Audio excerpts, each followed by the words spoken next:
L'iPhone a toujours été très efficace en vidéo, et forcément, les éditeurs ont très vite compris qu'ils avaient une belle carte à jouer.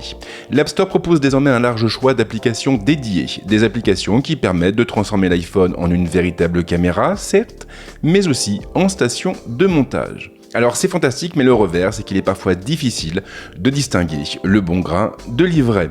Ce qui nous amène précisément à cette vidéo, une vidéo qui va vous présenter pas moins de 5 applications pour mieux filmer avec votre iPhone, mais aussi pour mieux monter vos vidéos.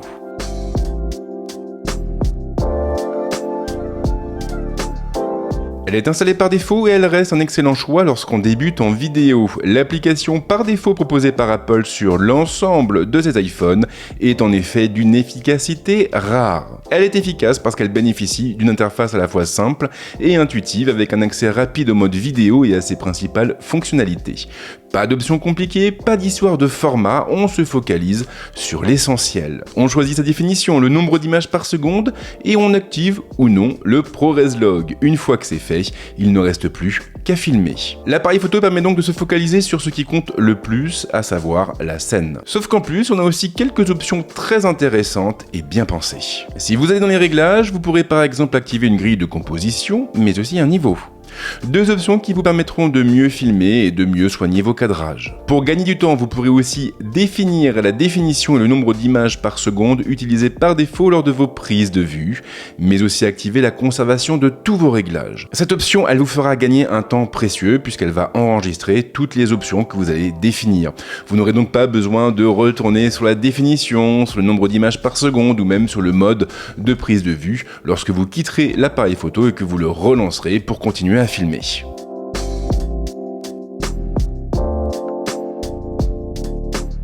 Mais voilà, si l'appareil photo de l'iPhone est une très bonne application pour démarrer, elle va très vite vous laisser sur votre faim à mesure que vous allez apprendre tout l'aspect technique de la vidéo. Et si vous avez envie d'aller plus loin, eh bien c'est pas compliqué, il n'y a qu'une seule application à retenir, c'est Blackmagic Cam. Blackmagic Cam est beaucoup plus complet que l'appareil photo, mais alors genre vraiment.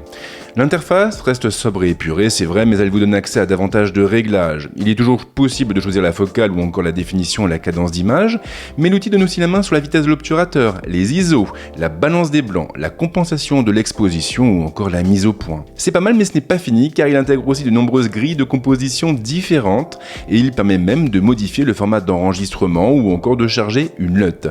Et là, vous aurez le choix entre une simple LUT de conversion vers le Rec 709 ou une LUT personnalisée que vous aurez chargée vous-même. Blackmagic Cam propose aussi 3 niveaux de stabilisation différents, standard, cinématographique ou extrême, avec en prime un clap virtuel pour mieux organiser ses projets, ou encore un système de focus picking pour garder un œil sur sa mise au point. Et ce n'est d'ailleurs pas la seule info qu'il peut afficher. L'application de Blackmagic va en effet très loin et il intègre un histogramme bien sûr, mais aussi un vumètre pour les niveaux sonores ou encore un graphe représentant l'état du stockage. Et en prime, vous pouvez aussi activer un mode spécial pour les vidéos verticales. Ou encore bénéficier du Blackmagic Cloud qui va vous permettre d'envoyer vos rushs dans le nuage pour les retrouver plus facilement ensuite depuis un autre appareil comme un iPad ou encore un Mac. Blackmagic Cam est donc une application hyper complète, une application qui, dans mon cœur en tout cas, a remplacé Filmic Pro et qui a un atout, elle est totalement gratuite. Et ça, par les temps qui courent, ça fait vraiment du bien.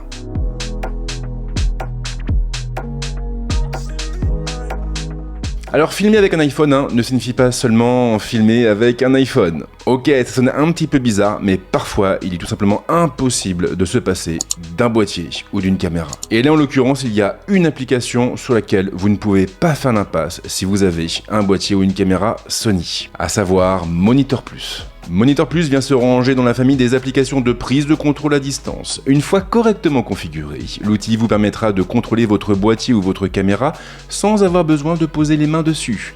Il prend en charge pas mal de produits différents, comme mon A7 IV par exemple, mais aussi l'A1, l'A9, le ZVE1, le ZVE10 ou encore les incontournables FX3 et FX30. Il y a en revanche des limitations suivant les boîtiers et le mieux bien sûr c'est de vous rendre directement sur le site pour les connaître. Monitor Plus permet donc de contrôler son boîtier ou sa caméra caméra à distance et il le fait vraiment bien. La connexion est beaucoup plus stable qu'avec l'application de Sony et l'outil nous donne en plus la main sur tous les réglages habituels, comme le format d'enregistrement, le framerate, la profondeur des couleurs, la cadence d'image, la vitesse, l'ouverture, les ISO, la balance des blancs ou encore la mise au point. Mais surtout, il est possible d'afficher d'innombrables assistants pour mieux filmer.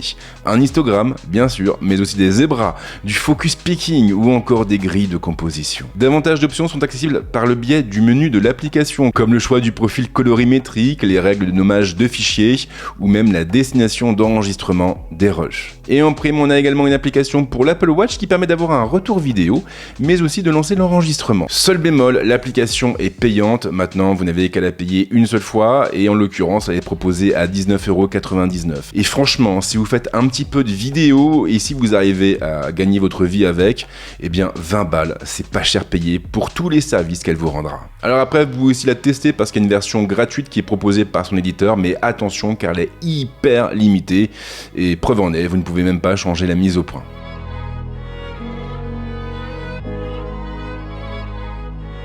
Filmer, c'est compliqué, mais se retrouver face à une caméra comme un instant présent, c'est encore pire. Et justement, Téléprompteur fait partie de ces applications qui risquent de vous rendre de fiers services. Comme son nom le laisse raisonnablement penser, Téléprompteur permet de transformer son iPhone en prompteur et donc de garder un œil sur son script pendant qu'on tourne, ce qui peut être très utile lorsqu'on a du mal à retenir son texte. Et là vraiment, j'insiste là-dessus, vous n'avez absolument aucune honte à avoir.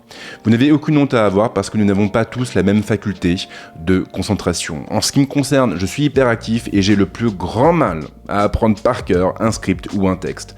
Et je peux vous assurer que quand j'ai commencé à tourner des vidéos, ça a été extrêmement violent. Et même là d'ailleurs, j'ai mon script qui est juste ici, mais je ne le vois pas, je ne le regarde pas, et parfois, j'ai tendance à me perdre un peu et à partir à gauche ou à droite. Parce que oui, c'était moi le champion du hors-sujet en disserte, en philo. Bref, revenons à Téléprompteur. Téléprompteur permet donc de transformer son iPhone en prompteur. Le fonctionnement de l'outil est vraiment hyper simple, on le lance, on crée un nouveau projet, on crée un nouveau script, ou on importe un script existant, et on lance la lecture. Ensuite, il suffira de lire ce qui s'affiche à l'écran. En prime, l'application propose plein d'options bien pensées, elle permet de changer la taille du texte, mais aussi la vitesse de lecture. On peut même appliquer un effet miroir quand on utilise une cage avec un miroir pour le prompteur. Une application simple, efficace, et surtout totalement gratuite. Par contre, attention parce que vous avez plein d'applications du même nom sur l'App Store, donc je vous recommande d'aller chercher le petit lien dans la description pour être sûr de ne pas vous tromper.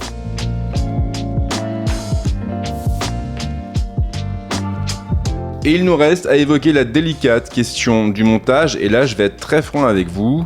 Je n'ai pas trouvé d'outil idéal, du moins pas sur iPhone, parce que sur iPad maintenant, nous avons Final Cut Pro qui permet en gros de faire tout ce qu'on peut faire déjà avec un Mac, et vous avez aussi DaVinci Resolve qui devrait normalement débarquer incessamment sous peu, si ce n'est pas déjà fait.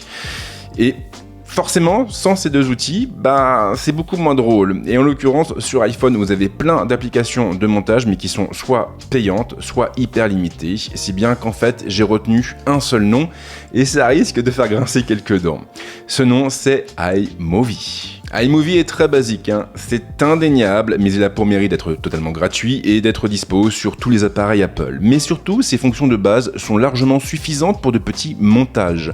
L'outil permet en effet de placer et de déplacer ses clips, mais aussi de faire des cuts, de modifier les couleurs avec des filtres, d'insérer et de modifier des transitions et d'intégrer des textes animés. Bref, la base. Après, bien sûr, il a aussi ses limites, ce n'est pas un Final Cut Pro ou un DaVinci Resolve, il manque plein de fonctions, à commencer par la possibilité d'appliquer des LUT, ce qui est un petit peu dommage quand on filme en ProRes Log. Ce qui nous amène à l'application bonus de notre sélection, VideoLUT, une application qui porte bien son nom et qui est entièrement tournée vers l'étalonnage. Après l'avoir lancée, vous pourrez donc importer vos clips et les modifier en leur appliquant un des nombreux presets proposés ou même en chargeant directement vos LUT préférés. L'outil prend en charge tous les formats habituels comme les fichiers cubes par exemple. Très pratique, d'autant que VideoLUT donne aussi la main sur de nombreux réglages comme l'exposition ou encore le contraste, des réglages similaires à ceux des logiciels spécialisés. En prime, vous avez aussi un outil de traitement par l'eau pour gagner du temps et lorsque tout sera finalisé, vous n'aurez plus qu'à enregistrer votre projet pour pouvoir partager votre vidéo sur la plateforme de votre choix. Voilà donc pour les 5 applications qui me paraissent à moi incontournables sur iPhone. smartphone. Bien sûr, il en existe plein d'autres et il est possible que votre application préférée ne fasse pas partie de la liste. Si c'est le cas, bien sûr, je vous invite à laisser un petit commentaire pour me le dire. Et comme à l'accoutumée, je vous remercie pour m'avoir suivi aussi longtemps. Et si vous voulez me soutenir, c'est pas compliqué, il suffit de lâcher un petit like, un petit partage, un petit commentaire. Et puis vous pouvez aussi vous abonner à la chaîne si vous aimez ce que je fais. Et en ce qui me concerne, je vous souhaite de passer une très bonne semaine, un très bon week-end, voire même de très bonnes vacances. Et on se retrouve très vite avec d'autres contenus ici et ailleurs. Ciao.